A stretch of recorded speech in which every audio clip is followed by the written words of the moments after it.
আল্লাহ সুন্দরকে পছন্দ করেন।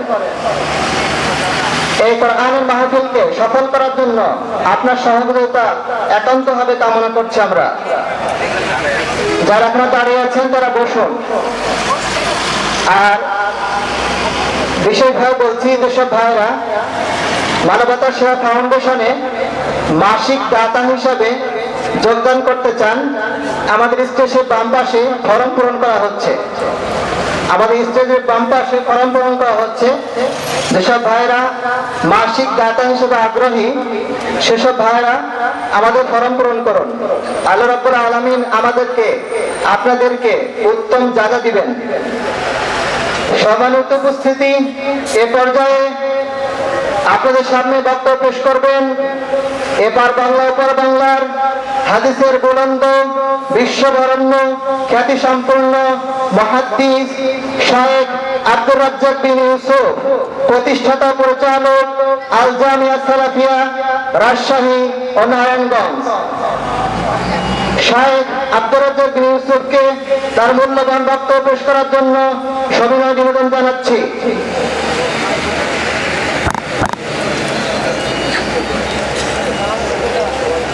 আসসালামু আলাইকুম ওয়া রাহমাতুল্লাহ।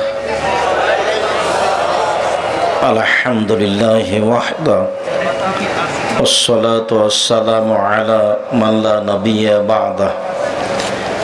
আম্মা বা'দ, ফাআউযু বিল্লাহি মিনাশ শাইতানির রাজীম। হাফিযু আলাস সালাওয়াত ওয়াস-সালাতিল উসতা। আন আনাস রাদিয়াল্লাহু তাআলা আনহু قال قال رسول الله صلى الله عليه وسلم أول ما يحاسب به العبد يوم القيامة الصلاة فإن صلحت صلح له سائر عمله وإن فسدت فسد سائر عمله। رواه أبو داود بسند صحيح। عن أبي هريرة رضي الله تعالى عنه قال قال رسول الله صلى الله عليه وسلم الصلاة ثلاثة أثلاث الطهور ثلث والركوع ثلث والسجود ثلث فمن أداها بحقها قبلت منه صلاته وقبل سائر عمله وإن ردت عليه صلاته رد عليه سائر عمله। রাহ নাসাই বিসানাদিন সাহিব। সম্মানিত উপস্থিতি, প্রশংসা আল্লাহর জন্য, শান্তি অবতীর্ণ হোক আল্লাহর রাসূলের উপর সাল্লাল্লাহু আলাইহি ওয়াসাল্লাম। আজকের এই দিনী বৈঠকে সংক্ষিপ্ত সময়ে বক্তব্যের বিষয় সালাত, নামাজ। ইবাদতের জগতে সবচেয়ে গুরুত্বপূর্ণ, সবচেয়ে ব্যতিক্রম, ভিন্ন ধরনের ইবাদত হলো সালাত। সালাত এমন একটি ইবাদত যার উপরে নির্ভর করে অন্যান্য ইবাদত। যদি আপনার সালাত কবুল হয়, তাহলে বাকি ইবাদত বিচারের মাঠে কবুল হবে, নেকি পাওয়া যাবে। আর যদি সালাত কবুল না হয়, তাহলে বাকি ইবাদত বাতিল বলে গণ্য হবে। আমরা বিভিন্ন দিনে অবগত হয়েছি যে ইবাদতের জগতে সবচেয়ে দামি ইবাদত সিয়াম, রোজা। কেননা তার বিনিময় আল্লাহ নিজে হাতে দিবেন। দুনিয়াতে এমন কোনো ইবাদত নেই যার বিনিময় আল্লাহ নিজে হাতে দিবেন সিয়াম, রোজা ছাড়া। হজ একটি দামি ইবাদত, এরপরেও আল্লাহ তার বিনিময় নিজে হাতে দিবেন না। রাসূল সাল্লাল্লাহু আলাইহি সাল্লাম বলেছেন, আল্লাহর ভয়ে এক ফোঁটা চোখের পানি সবচেয়ে প্রিয় পছন্দনীয় কাজ। রাসূল সাল্লাল্লাহু আলাইহি সাল্লাম বলেন, লা ইয়ালিজার রাজুলু আন্নারা বাকা মিন খাশিয়াতিল্লাহ হাত্তা ইয়ালিদাল লাবানু ফি দার'i। গাভীর বাট ওলান থেকে দুধ বের করে ভিতরে ঢোকানো যায় না, যেমন আল্লাহর ভয়ে কাঁদে যে সে জাহান্নামে যাবে না, তেমন গাভীর বাট ওলান থেকে দুধ বের করে ভিতরে ঢোকানো যায় না, যেমন আল্লাহর ভয়ে কাঁদে যে সে জাহান্নামে যাবে না, তেমন অতীব গুরুত্বপূর্ণ ইবাদত আল্লাহর ভয়ে কেঁদে এক ফোঁটা চোখের পানি ঝরানো, এরপরেও নেকি আল্লাহ নিজে হাতে দিবেন না। নিজে হাতে দিবেন আল্লাহ নেকি। তার একটি ইবাদত পৃথিবীতে আছে, সে ইবাদতের নাম সিয়াম, রোজা থাকা। বৃহস্পতিবার সোমবার সিয়াম থাকুন। এই 2 দিনে সাপ্তাহিক রিপোর্ট আল্লাহর দরবারে পেশ করা হয়। আল্লাহর নবী বলেছেন, আমি ভালোবাসি, আমার মন চাই, আমাকে ভালো লাগে। এই ছেলে, তোমাদের প্রয়োজন যদি থাকে এখন মেটাতে হবে না, এখন কোনো প্রয়োজন মেটানোর কাজ গ্রহণ হবে না। অনেক দিন থেকে আপনাদের এখানে প্রচার হচ্ছে, অনেকেই বাড়িতে শুয়ে আছেন। কেন আছেন আমি জানি না। আপনি বাড়িতে থেকে কি দেখাতে চাচ্ছেন, কি বা করেন আপনি? আপনি স্ত্রী সপরিবারে সবাই জানছেন যে একটা দিনই বৈঠকের ব্যবস্থা করা হয়েছে। আল্লাহর কসম, আমি আমার বক্তৃতার জগতে অপ্রয়োজনীয় কথা বলি না, বলার চেষ্টা করি না। আমি আপনার জন্য এসেছি। আপনি বাড়িতে থেকে আমাকে কি দেখাতে চাচ্ছেন? এটার আপনার ভিত্তি কি? বা এখানে এসে আপোষে গল্প করে আপনি আমাকে কি দেখাতে চাচ্ছেন? দয়া করে যে যেখানে আছেন দোকানপাট বন্ধ করে, চলাচল বন্ধ করে, লেনদেন ক্রয় বিক্রয় বন্ধ করে কিছুক্ষণ অপেক্ষা করুন। আপনার আমি কিছু না কিছু উপকার করবই করব ইনশাল্লাহ। আপনার সাথে আমি ওয়াদাবদ্ধ, ইনশাল্লাহ আপনার আমি কিছু উপকার করবই করব ইনশাল্লাহ।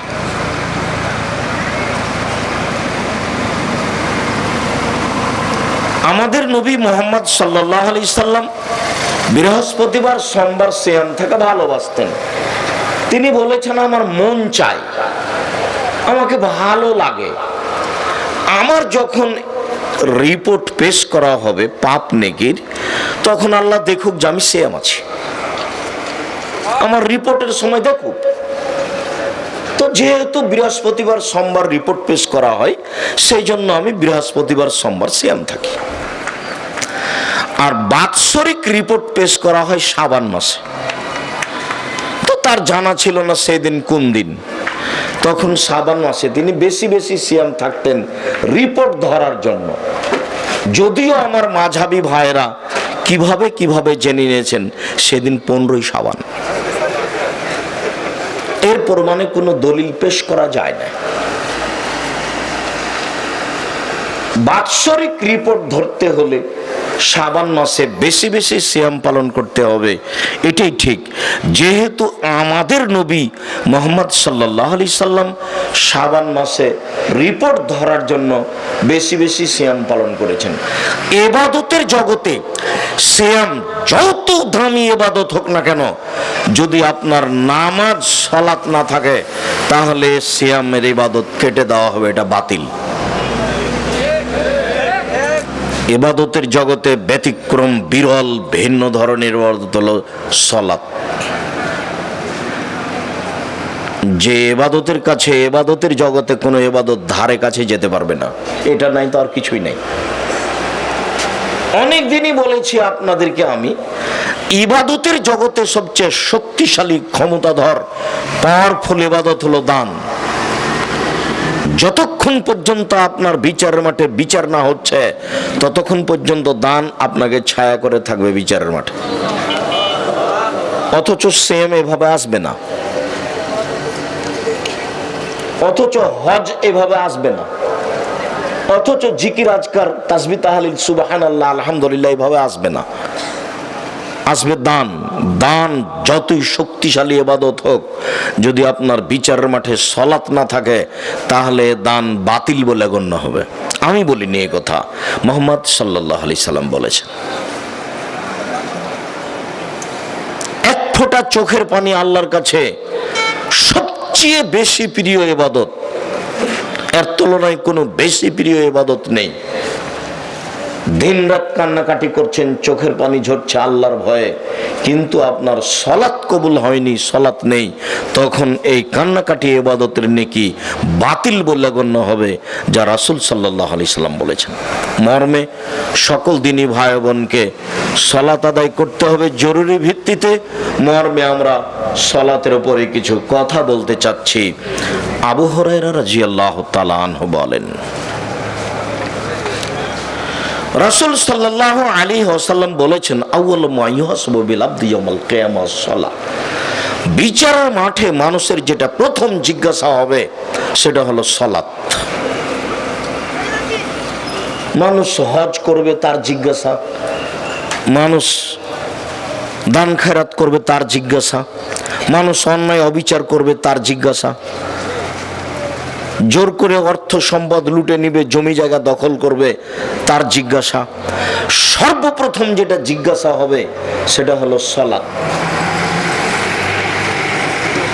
ফাইন সালাহাত সালাহাল্লাহু সায়রা আমালিহি, যদি তার সালাত টিকে যায় সব ইবাদত টিকে যাবে, পেয়ে যাবে। ওয়াইন ফাসাদাত, সালাত যদি বাতিল হয়, ফাসাদা সায়রা আমালিহি, তাহলে তার সব আমল বাতিল হবে, কোনো আমল সে দেখতে পাবে না, তার খাতায় থাকবে না। এ কথা মুহাম্মদ সাল্লাল্লাহু আলাইহি সাল্লাম বলেন। আনাস রাদিয়াল্লাহু তাআলা আনহু বলেন, রাসূল সাল্লাল্লাহু আলাইহি ওয়াসাল্লাম বলেছেন, আস-সালাতু সালাসাতু আফলাসিন, সালাত তিন ভাগে বিভক্ত। আত-তাহুরু সুলুসুন, ওযু হলো তিন ভাগের এক ভাগ। ও রুকু ও সুলুসুন, রুকু হলো তিন ভাগের এক ভাগ। ও সুজুদ ও সুলুসুন, সিজদা হলো তিন ভাগের এক ভাগ। ফামান আদাহু বিহাক্কিহা, কেউ যদি এইগুলি ঠিক ঠিক আদায় করে, ওযু ঠিক মতো করে, রুকু ঠিক মতো করে, সিজদা ঠিক মতো করে, কবিলাত সালাতুহু ও কবিলা সায়রা আমালিহি, তাহলে তার সালাত কবুল করা হবে, তার সব ইবাদত কবুল করা হবে। ওয়াইন রুদ্দাত আলাইহি সালাতুহু, আর যদি সালাত তার কাছে প্রত্যাখ্যান করা হয়, রুদ্দাত আলাইহি সায়রা আমালিহি, তাহলে তার সব আমল বাতিল বলে গণ্য হবে, সব প্রত্যাখ্যান করা হবে, কোনো ইবাদত কবুল হবে না। এই কথা মুহাম্মদ সাল্লাল্লাহু আলাইহি সাল্লাম বলেন। সম্মানিত দিনী ভাই বোন, আমরা আপনাদেরকে আন্তরিকভাবে জোরালো অনুরোধ জানাচ্ছি যে মানুষের জীবনে সবচেয়ে গুরুত্বপূর্ণ কাজ হলো সালাত, নামাজ। মানুষের জীবনে এর চেয়ে কোনো গুরুত্বপূর্ণ কাজ পৃথিবীতে নেই। সেটা বাপ মায়ের সেবা হোক, সেটা কোরআন তেলাওয়াত হোক, সেটা তাসবিহ তাহলিল হোক, সেটা জিকির আজকার হোক, সেটা হজ করা হোক, সেটা দান খেরাত হোক, সেটা মানুষের সেবা করা হোক, পৃথিবীতে এমন কোনো ইবাদত নেই যেটা সালাতের মতো হতে পারে।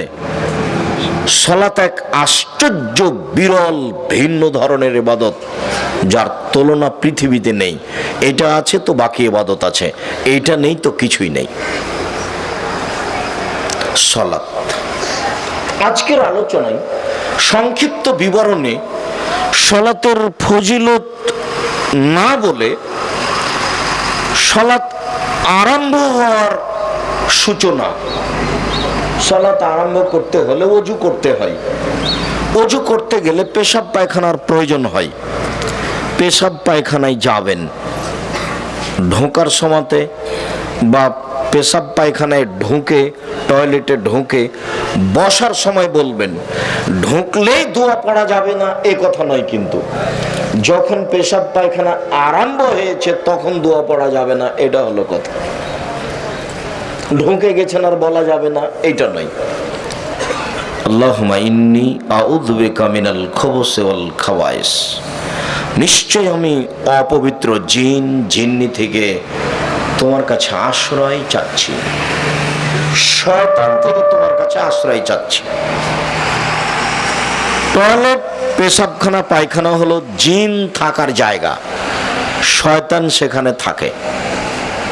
রাসূল সাল্লাল্লাহু আলাইহি সাল্লাম বলেন, কেউ যদি এই দুয়ার পূর্বে বিসমিল্লাহ বলে, বিসমিল্লাহি আল্লাহুম্মা ইন্নী আউযু বিকা মিনাল খুবুসি ওয়াল খাবায়েস, তাহলে শয়তান তার লজ্জা স্থান দেখতে পাবে না, ক্ষতিও করতে পারবে না। আর যদি বিসমিল্লাহ ছেড়ে বলেন, তাহলে লজ্জা স্থান দেখতে পাবে কিন্তু ক্ষতি করতে পারবে না। আমি আল্লাহকে বলেছি, ওর ক্ষমতা বন্ধ হয়ে গেছে। আল্লাহ নবী বলেছেন, বিসমিল্লাহ বলে যে দরজায় দরজা নাই, যে বাড়ির বাহির দরজা নেই, সেই বাড়ির দরজায় যদি বিসমিল্লাহ বলে একটা কাঠখড়ি, একটা টুকরা কিছু বিসমিল্লাহ বলে রেখে দেয়, তাহলে সকাল পর্যন্ত এই দরজা দিয়ে শয়তান ঢুকতে পারবে না। এ কথা মুহাম্মদ সাল্লাল্লাহু আলাইহি সাল্লাম বলেন, হাদিস বুখারী মুসলিম। এর কোনো ক্ষমতা নেই, বিকলাঙ্গ নীতি। দোয়া পড়বেন বিসমিল্লাহ বলে, অন্ধ হয়ে যাবে, আপনাকে দেখতে পাবে না, ক্ষমতা খর্ব হয়ে গেছে।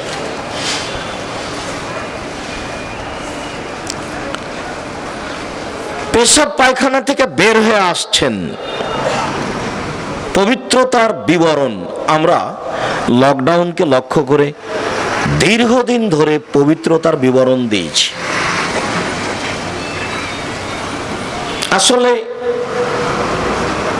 করোনা ভাইরাস যদি জীবাণু হয়, তাহলে মাস্ক পরে এটা ঠেকানো যাবে কি না? ধর্মের, ইসলামের পবিত্রতা এক অবাক পবিত্রতা, আশ্চর্য। ঘুম থেকে উঠে আপনি হাতটা পানিতে ডুবাতে পাবেন না। ঘুম থেকে হাতটা আগে ভালো করে পরিষ্কার করে ধুইতে হবে, কবজি পর্যন্ত। কি হয়েছে যে আমি আগে ধুইব, ব্যাপারটা কি? এরপর আপনি অজু শুরু করলেন, অজু শুরু করলেন, তখন আপনি কবজি পর্যন্ত 3 বার ধুইবেন। তার মানে কবজি পর্যন্ত 3 বার ধৌত না করলে এই হাতটা মুখে পানি দেওয়ার উপযুক্ত হয়নি। একটু পরে তো কোণে পর্যন্ত ধোবই, তখন ধুইলে হাত ধোয়া পড়বে না, কবজি ধোয়া পড়বে না। যখন আমি কোণে পর্যন্ত হাত ধৌত করব, তখন কবজি পর্যন্ত ধোয়া পড়বে কি না? তা আগে কবজি পর্যন্ত ধুইলাম কেন? তাহলে ধর্মে কোনো বেকার কাজ করা হয় নাকি? তার মানে কবজি পর্যন্ত ধুইলে এ হাত দিয়ে এখন পানি মুখে দেওয়া যাবে, হাত এখন উপযুক্ত হয়েছে।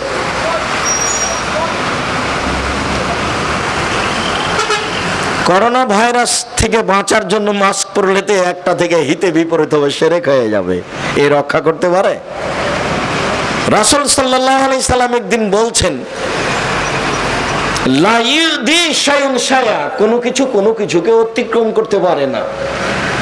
লা ইউদি শাইউন শায়া, রোগ জীবাণু একজনের কাছ থেকে আরেকজনের কাছে যেতে পারে না।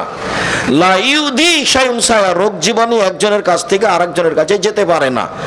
তখন একজন পল্লীর মানুষ দাঁড়ায় বলছে, জি যাই। একটা উটকে চুলকানি ঘাও হলে বাকি সব উটকে হয়ে যায়। তখন আল্লাহ রাসূল বলেন, এই মানাজরা বালাওয়ালা, প্রথমটাকে কিভাবে হলো বলো? একটা থেকে যে আরেকটা চলে যায়, তো প্রথমটা কিভাবে হলো? তো সাহাবা আর কিছু বলছেন না। তখন রাসূল সাল্লাল্লাহু আলাইহি সাল্লাম বলছেন, শোনো, ইন্নাল্লাহা খালাকাল খালকা, ইন্নাল্লাহা খালাকা কুল্লা নাফসিন ওয়া কাতাবা হায়াতাহা ওয়া মাউতাহা ওয়া রিজকাহা ওয়া মাসায়বাহা। আল্লাহ প্রত্যেকটা প্রাণীকে সৃষ্টি করেছেন। সৃষ্টি করার সময় তার মরণ, তার জীবন, তার রুজি, তার বিপদ আপদ, রোগ ব্যাধি লিখে দিয়েছেন। সেই দিন যদি আপনার করোনা লেখা থাকে, আর আজকে যদি আপনি পাথরের মধ্যে ঢুকে থাকেন, করোনা ভাইরাস আপনাকে ধরবেই। হাদিস যেভাবে এসেছে, আমি আব্দুর রাজ্জাক বিন ইউসুফ ওইভাবে বিশ্বাস করে আছি। আপনাকে করোনা ভাইরাস ধরেছে, আমি আব্দুর রাজ্জাক বিন ইউসুফ আপনার গাটা আমি সারাদিন বলাতে পারি। বাস্তব দেখতে পারেন? আল্লাহে আল্লাহর কসম, আল্লাহে আল্লাহর কসম, আল্লাহে আল্লাহর কসম, আপনার গায়ে হাত বুলাতে গিয়ে যদি করোনা আমাকে ধরে, আমি বলবো না আপনার কারণে হয়েছে, আমি বলবো সেদিন লিখা ছিল এই জন্য হয়েছে। মাস্ক সব সময় পরেন, সালাতে মাস্ক পরতে গেলেন কেন? সালাতে তো মাস্ক পরা নিষেধ। নাহা রাসূলুল্লাহ সাল্লাল্লাহু আলাইহি সাদলে ওয়া ইগাত্তু রাজুলু ফাহু, রাসূল সাল্লাল্লাহু আলাইহি সাল্লাম টাকনোর নিচে কাপড় ঝুলিয়ে পড়তে নিষেধ করেছেন এবং সালাতের মধ্যে মুখ ঢাকতে নিষেধ করেছেন। করোনা তো আপনি মরে যান তবুও ভালো, মরতে তো হবে একদিনে, দুদিনে আগেই হলে তাতে কি আছে? ওরা আমি 5 পয়সা দাম দিনে, একবারে 0 দাম দিনে, ওরা আমার কাছে সরিষা পরিমাণ দাম নেই, ওটা আমি কোনো সময় ভাবি না। সবাই যদি চতুর্দিক যদি খালি করোনায় ঘেরা থাকে, তা আমার অন্তরে একটু দ্বিধা হবে না যে কে জানি লাগতেও পারে, এরকম আমার অন্তরে দ্বিধা হবে না। আমি এই নীতি থেকে এত উপরে এবং এর উপরে আমার এত ঘির নেই।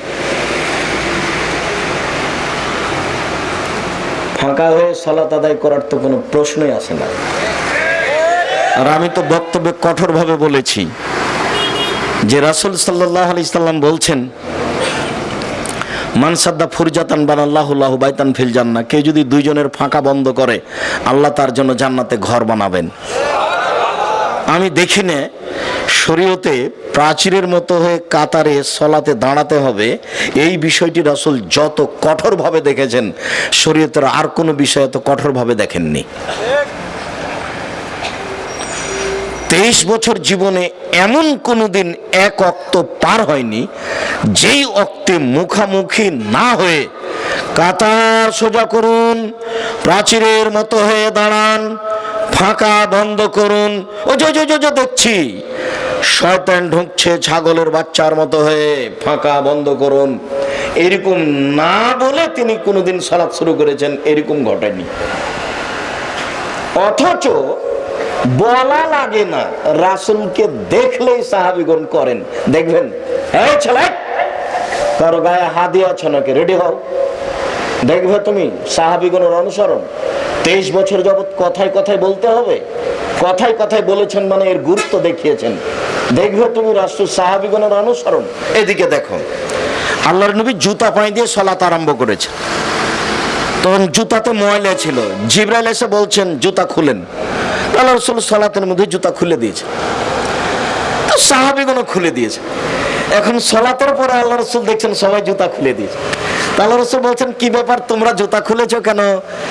তো সাহাবীগণ বলছেন আপনাকে দেখলাম এই জন্য। আরে আরে আমার ব্যাপারটা হলো জিবরাইল আমাকে এসে বললেন যে আপনার জুতাতে ময়লা, সেই জন্য আমি খুলে দিয়েছি, তো তোমাদের জুতাতে ময়লা এটা কে বললো? বলেন তো আমি এ বলে কি দেখাতে চেয়েছি আপনাদেরকে? আনুগত্য, অনুসরণ, অনুসরণ বলা লাগেনি। তার মানে 23 বছর জীবনে কোনো একদিন কোনো এক ওয়াক্ত না বলে তিনি সালাত শুরু করেননি। তার মানে এটা কত গুরুত্ব। এখানে মরে যাওয়া ভালো, ফাঁকা করা তো বহু দূরের কথা, অসম্ভব হতে পারে না।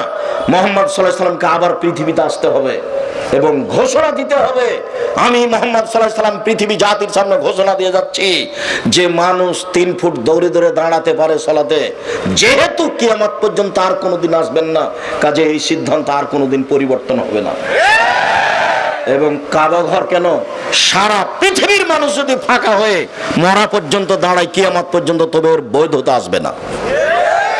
বৈধতা নিয়ে আসতে হলে আবার কাকে আসতে হবে দুনিয়ায়? মুহাম্মদ সাল্লাল্লাহু আলাইহি সাল্লাম। যেহেতু তিনি কিয়ামত পর্যন্ত আর কোনোদিন আসবেন না, কাজের বৈধতা কোনোদিন আর হবে না। সমস্যা কিসের সমস্যা? আল্লাহ নবী বলছেন যে সকালে মুমিন বিকালে কাফের হবে। সেটা হয়েছে এখন। ইংরেজদের যুগে হাজারো আলেম ওলামা দেশবাসী ধ্বংস হয়ে গেল, তারা শরীয়ত পরিবর্তন করলো না, বুকে হাত বাঁধবে, বলছে ফাঁসি হবে, হবে বুকে হাত বাঁধবো, জোরে আমিন বলবো, ফাঁসি হবে, হবে। এটাই শরীয়ত মনে করে এভাবে থেকে গেছে, দুনিয়া থেকে চলে গেছে, ফাঁসি হয়ে গেছে, পিছনে হটেনি। কে কি বললো, সুন্দর করে শরীয়তকে উপেক্ষা করে সালাত আদায় করছে। বলছিলাম আপনি শরীয়তের পবিত্রতা দেখলে অবাক হয়ে যাবেন। আমি সেই কথা আজকে বিস্তারিত আলোচনা করছি না, আপনারা এমনিতে দেখতে পারেন অনলাইন আল ইতেশাম টিভি। একবারে করোনা বা লকডাউন থেকে শুরু করে দীর্ঘদিন যাবৎ এই বিষয়ে আমাদের আলোচনা চলেছে। এখনো তারই জের ধরে সালাতের উপরে আলোচনা চলছে। আপনারা জুমার দিন উপস্থিত হবেন জামিয়া সালাট ডাঙ্গিপাড়া বাইতুল হাম জামে মসজিদে। আপনাদের সামনে বিষয়ে বিস্তারিত বিবরণ নীতিগতভাবে দেওয়া হবে ইনশাআল্লাহ। বলছিলাম অজু, রাসূল সাল্লাল্লাহু আলাইহি সাল্লাম বলেন, আলা আদুল্লুকুম মায়ামহুল্লাহ বিহিল খাতায়া ওয়া ইয়ারফু বিহি দারাজাত।